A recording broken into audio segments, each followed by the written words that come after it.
Hello friends, about 70% of the friends who watch my videos are not subscribed, and I would be very happy if you did.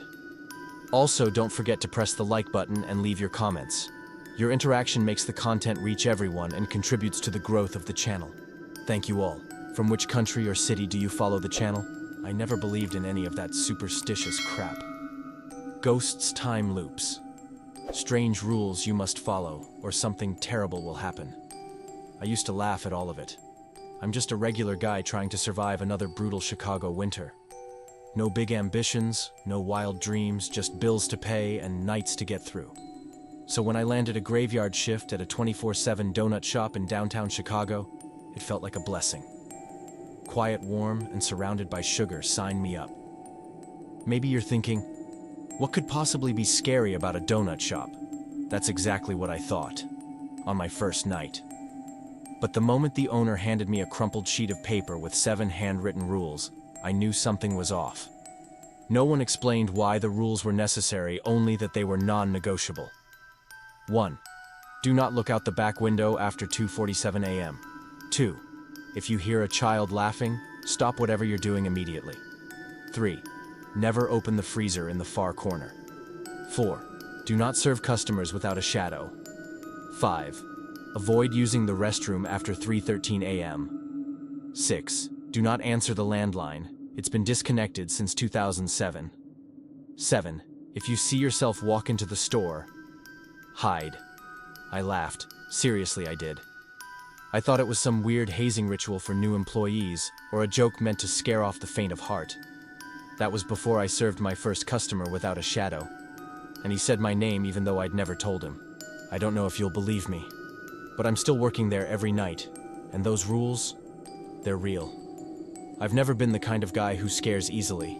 I've worked night shifts at gas stations in the middle of nowhere, pulled solo holiday duty in refrigerated warehouses enough to make me think I was numb to all things strange.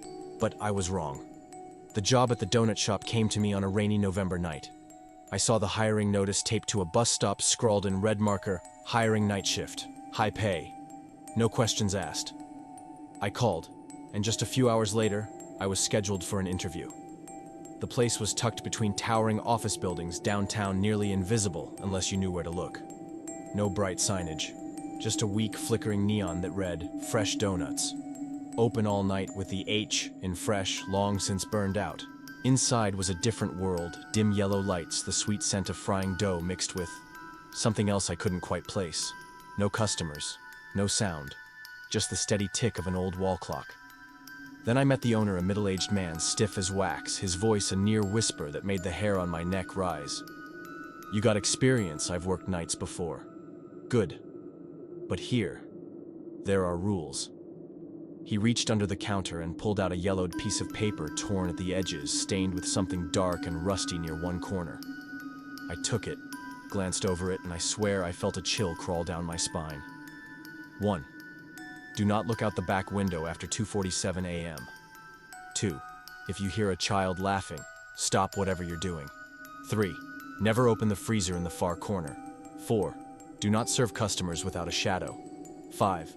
Absolutely avoid the restroom after 3:13 a.m. 6. Never answer the landline. It was disconnected in 2007. 7. If you see yourself walk into the store, hide. I laughed. A leftover Halloween joke, maybe. But the owner just stared at me, unblinking, unreadable, as if waiting to see what I'd do next. I nodded, thinking, easy enough. Just some silly rules. He handed me a rusty key on a bent keyring and patted my shoulder gently. Your shift starts at 11 p.m. Don't break the rules. You really don't want to know what happens if you do. I said nothing. The door behind him shut with a heavy thud. I was alone behind the counter. The clock read 10:59 p.m. Outside, the rain was coming down harder now. The shop was empty, just me. I glanced back at the rule sheet, and I swear one more line had appeared at the bottom, written in fresh, shaky ink. They are watching. I looked around, no one. But something felt very wrong. You know how most jobs give you a uniform, a handbook, maybe a quick tour? This one gave me a list of rules and a sinking feeling in my stomach. After the owner left, I was alone in the donut shop. The fluorescent lights buzzed softly overhead, and the rain outside had turned into a dull roar. I looked down at the crumpled sheet again, those 7 rules, and for the first time I read each one out loud. Something about saying them made them feel more real. 1. Do not look out the back window after 2:47 a.m. I turned to check where the back window was, a small fogged-up pane near the prep sink. Nothing unusual. But as I stared, I realized something odd. There were no reflections. Just black. As if the glass didn't open to the alley but to something else. 2. If you hear a child laughing, stop whatever you're doing. Why would I hear children laughing in a donut shop at 3 a.m.? I shrugged it off, but the line was written in thicker ink, like someone pressed the pen hard, almost like it was personal. 3. Never open the freezer in the far corner. I looked toward it. That freezer. It didn't look plugged in. Its steel was frosted from the inside and the handle was wrapped in duct tape. There was something scrawled faintly across the door like fingernail scratches. 4. Do not serve customers without a shadow. At first, I laughed. What does that even mean? But then I remembered something I once read, a police report about a man who claimed his attacker had no shadow. They found him 2 days later in a closet, eyes gouged out, still alive. 5. Absolutely avoid the restroom after 3:13 a.m. The bathroom door was just down the narrow hallway. I glanced at my phone, 11:38 p.m. I figured I'd just go now and avoid any weirdness later. But when I walked past the door, it creaked on its own like it was breathing. 6. Never answer the landline. It was disconnected in 2007. I didn't even notice the old phone before. It sat on a shelf behind the register, dusty, unplugged. And yet, there were faint fingerprints on the receiver, like someone had been picking it up recently. 7. If you see yourself walk into the store, hide. This one stopped me cold.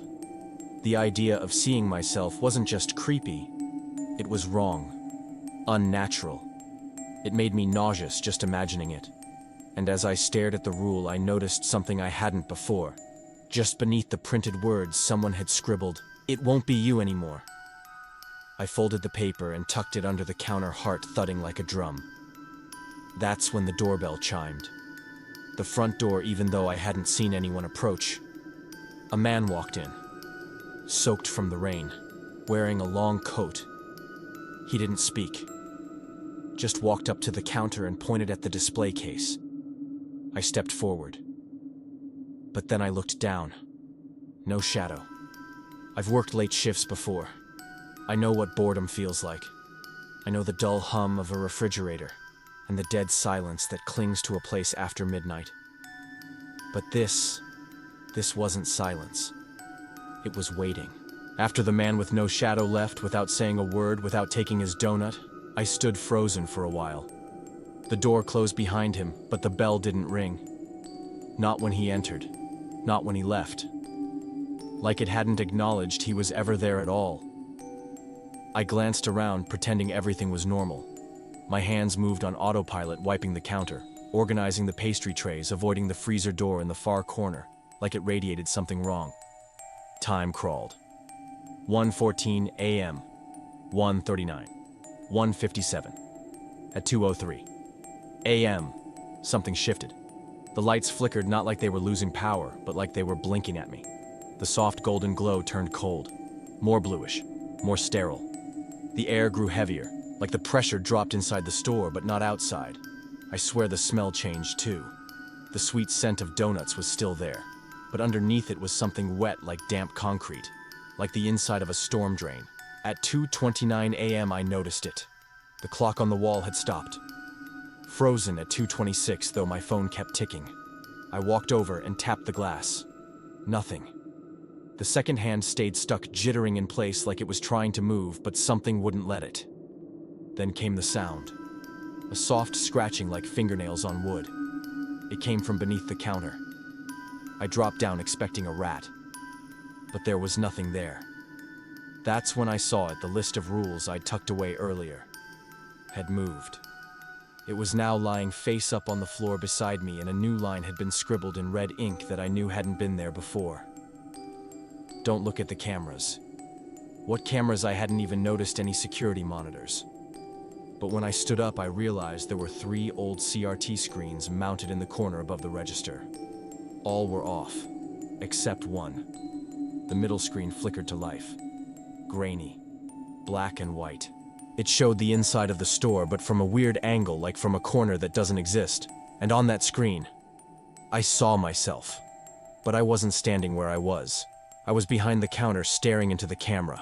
Not blinking, not moving, just smiling. I turned around. No one was there.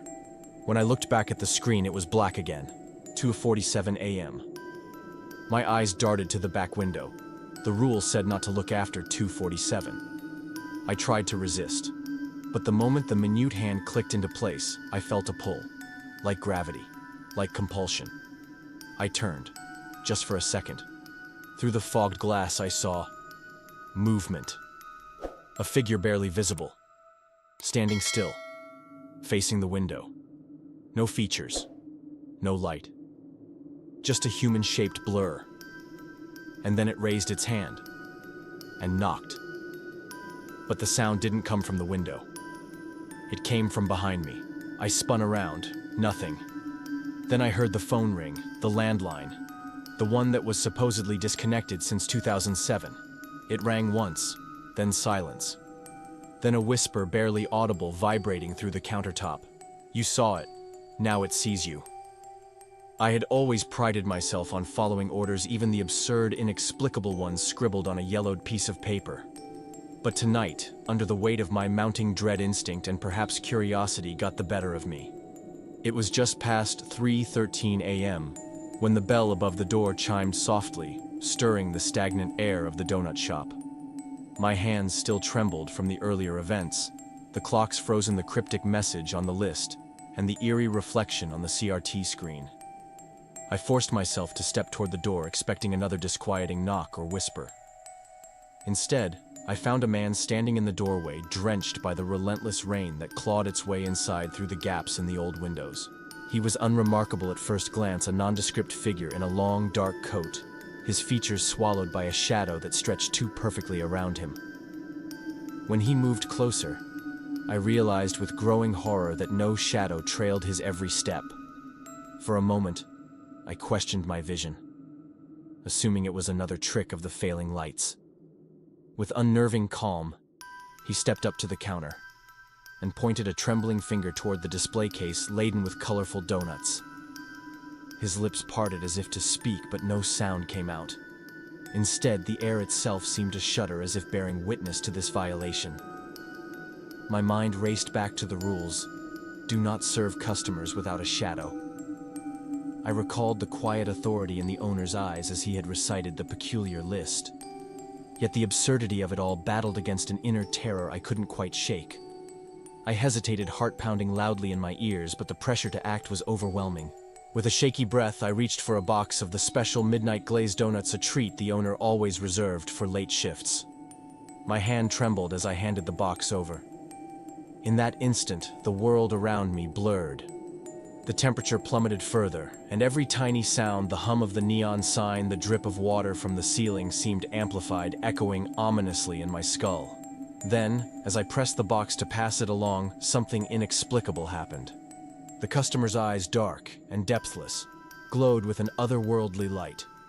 His silent gaze locked with mine, and I felt a cold, parasitic presence invade my mind, an unspoken accusation that I had broken a sacred, unyielding law.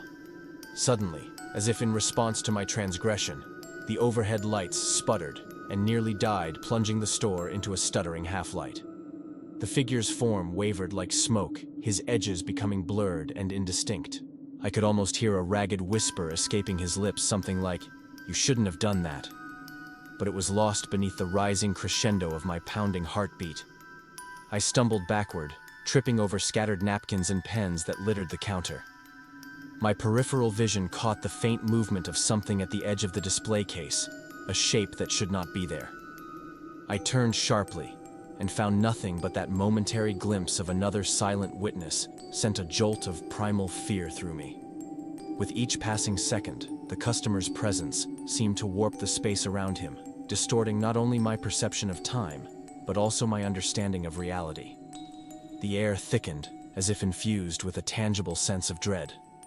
I realized with sinking terror that in serving him a being who embodied the very essence of rule-breaking, I had somehow triggered something beyond comprehension. I frantically scanned the room for any sign of escape, but the exit seemed to recede into an impenetrable gloom.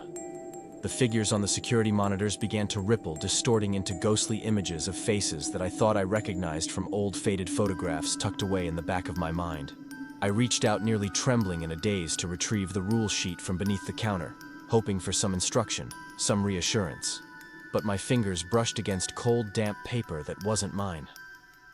It was as if the rule sheet had changed new words scrawled in crimson ink that stuttered like a heartbeat across the page. You have awakened more than you can control. The customer's gaze deepened with an unspoken promise of doom, and the flickering lights finally gave way to a sustained darkness. I knew then, in that irrevocable moment of chaos and shattered rules, that I had crossed a boundary from which there was no return. After the shadowless man vanished, fading into the air as if he had never been there at all, I stood paralyzed behind the counter. I didn't even hear the door close. I just blinked, and he was gone. No box of donuts taken, no receipt, no sign he'd ever existed, except for one thing: the air. It had changed. The sweet smell of fried sugar and cinnamon had turned stale, tinged with something damp and metallic like blood on a rusted pipe. I felt it first in my teeth, a strange ache like the pressure before a storm. My skin prickled. The room was the same, but it wasn't. At 3:33 a.m., the neon sign outside the store short-circuited with a sharp pop. The flickering red letters that usually read, "Fresh Donuts, open all night," now buzzed back to life in a new, distorted arrangement. Fresh Donuts, open all night. I stared at it through the window, thinking it had to be a mistake. But no, each letter had shifted. My reflection in the glass looked delayed, like it was watching me, then choosing to move. I backed away slowly. That's when the radio clicked on. I didn't even know the store had a radio. There was no music, no static, just a deep labored breathing, wet, uneven, like someone gasping through a mask. Then a voice: "Don't turn around. It remembers you." The voice wasn't coming from the speakers. It was behind me, but still somehow inside the static. I turned anyway. Nothing. But on the floor in the center of the store was a donut box I hadn't seen before. The label was handwritten in red ink: "Midnight Batch, Reserved." I didn't remember preparing it. I hadn't touched anything since the shadowless man arrived. The lid wasn't closed. Inside were 6 donuts, but they weren't normal. They were wet, pulsing slightly. Covered not in glaze, but in a slick pinkish membrane that twitched when the lights buzzed. I reached toward them, some sick curiosity pulling me in, but the moment my fingers neared the edge of the box, the gumball machine at the corner shattered. Gumballs rolled across the floor like marbles, but the sound they made wasn't right. It echoed like whispers in a tunnel. As I turned toward the mess, I saw something I still can't explain. My reflection again in the chrome surface of the donut machine. It was moving, smiling, slowly licking its lips. I wasn't. The lights flickered, then died. Darkness. I fumbled for my phone, the flashlight shaking in my grip. The narrow beam lit up the counter, then swept across the shop. That's when I noticed it. Footprints, wet, bare, leading from the freezer door across the tiles, and stopping directly in front of me. I aimed the light downward. No one, just prints. But the floor was cold and I could hear something breathing. Not around me, inside me. Then the security monitors crackled to life again. All 3 this time, and they showed me things that weren't real. One showed the freezer door wide open, a dark hallway extending into blackness beyond. One showed me standing perfectly still, but my face was blurred out. And the last one showed something worse. The front door of the shop and someone or something banging on the glass. A figure with no face, soaked in blood, holding what looked like a name tag, mine. I screamed. Or maybe I didn't. Maybe the sound never left my throat. Because in that moment, every light blinked back on, and everything was normal. No footprints, no broken glass. The donut box was gone, but the list of rules was back on the counter. One line had been crossed out. Do not serve customers without a shadow. Below it, in fresh dark red ink, rule acknowledged, phase 2 initiated. I should have quit that night. After the radio whispered my name, after the reflection smiled back, after the footprints that shouldn't exist, I should have walked out, thrown the keys into the street and never looked back. But I didn't. Something made me stay. When the sun finally rose, everything reset. The lights stopped flickering. The monitors were blank again. The radio dead. And the rule sheet still stained with ink, and God knows what was folded neatly on the counter, like it hadn't moved all night. I chalked it up to sleep deprivation, maybe hallucinations. I told myself I'd dreamed it, that my brain had cracked under the pressure of too many all-nighters. But deep down I knew the truth. So I returned the next night. 11:00 p.m. sharp. The store looked the same. Same flickering neon, same humming fridge, same warm smell of glaze and coffee. It was almost comforting. Until the doorbell rang at exactly 1:03 a.m. A woman walked in. Short brown hair, faded green coat. She didn't say a word. She just pointed to the same donut, blueberry cream filled, and paid in exact change, 2.15. I handed it to her. Our eyes met for a second and she left without a word. I didn't think much of it. Until the next night. Same woman, same time, same donut, same expression, same 2:15. I checked the register tape after she left 3 consecutive nights, same order, same timestamp. 1:03 a.m. every single time. It wasn't just her.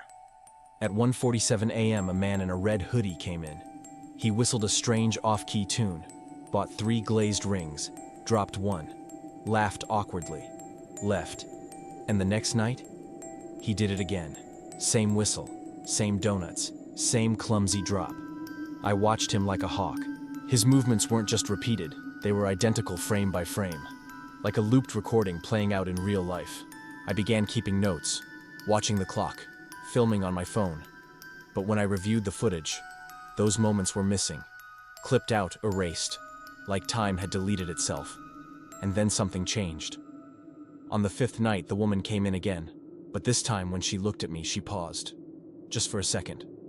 Her eyes flickered, and she whispered, "You're not supposed to see us." I froze. She blinked as if shaking off a glitch, took her donut and left like nothing happened. Things escalated quickly after that. Customers started overlapping. I'd see the same man walk in twice within a 5-minute span, wearing the same clothes, same expression, but one version would vanish when I looked away.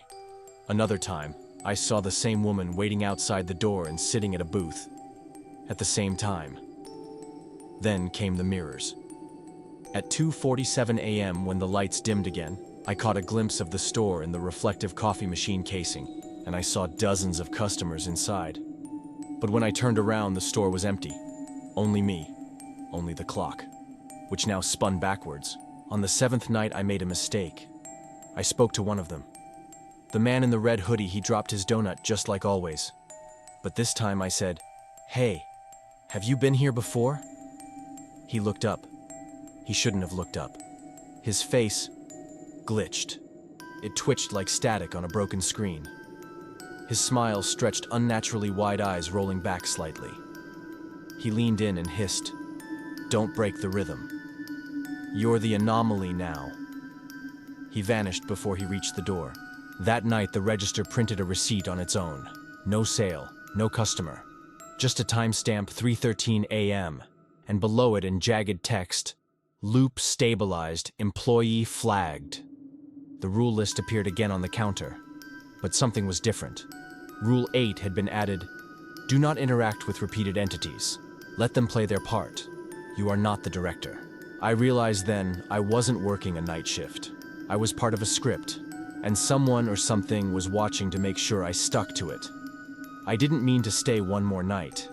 I told myself the previous shift was my last. I'd seen enough, the repeating customers, the looping timeline, the whispering radio, the static smiles. I even packed a bag, left the key on the counter, and walked 3 blocks before stopping. Because something was calling me back. A sensation I couldn't shake. Like unfinished business. Or maybe, like someone hadn't given me permission to leave. The shop was waiting. When I stepped inside at 10:59 p.m., the air was heavy and bitterly cold. Not like before, not just off. It felt deliberate, like the temperature had been set for something unnatural. There was no sign of the rule list, no humming fridge, no music. The lights didn't even turn on. Only the soft red glow of the open all night sign still misfiring as flesh donuts. I knew deep down what I had to do. There was only one door left I hadn't opened. The freezer in the far corner, the one from rule number 3. Never open the freezer in the far corner. Its steel handle was still wrapped in duct tape. Frost clung to the outer edges of the door like veins. The scratches, those faint claw-like markings I had once ignored, were now deeper, fresh, as though something inside was still trying to claw its way out. I didn't hesitate. I tore the tape off. The moment my fingers touched the metal handle, it pulsed warm like a living thing. I pulled. The door let out a sound I can only describe as relief, like something inside had been holding its breath. But it wasn't a freezer, not anymore. Behind that door was a staircase descending into complete darkness, carved into old concrete lined with flickering lights that shouldn't have worked yet, somehow did. As I stepped down, the temperature didn't drop. It rose. The air thickened. The smell turned sour. The stairs twisted and coiled far too long for any basement. The deeper I went, the more distorted everything became. I began to hear voices. Whispers stacked on top of each other like overlapping radio signals. Some were begging, others were chanting, and some were laughing. The staircase ended at a long, low corridor filled with photographs. Thousands of them. Polaroids, tape-peeled portraits, employee badges, each one showing the same thing: a night shift worker standing behind the counter, smiling, and behind each one, the same blurry figure barely visible. Just a shadow, sometimes a reflection, sometimes a duplicate. I ran my fingers along the photos. My heart stopped when I found my own face, a picture I had never taken. My hands trembling. My smile not quite mine. Behind me in the photo was a dark shape with glowing eyes, its hand on my shoulder. The caption below read Daniel, cycle number 438. That was my name. That was my uniform. But I had never been in this photo before. At the end of the corridor was a doorless archway glowing red. Inside I saw them. Dozens of figures, all identical, all me. Some were muttering to themselves. Others were screaming silently, faces twisted in agony, frozen mid-gesture. A few turned to look at me. One of them pointed, and then in unison they all whispered, "You broke the loop. Now you become the anchor. We've all done it. Welcome home." I backed away, heart slamming against my ribs, but there was no exit behind me. Only walls pulsing like they were made of flesh. Suddenly I felt my body lock in place. My hands moved on their own. I turned and faced the corridor, now glowing white. A new Polaroid camera clicked from the ceiling. Flash. My eyes burned. My mouth opened to scream, but no sound came. When I came to, I was standing behind the counter. The lights were on. The donuts were fresh.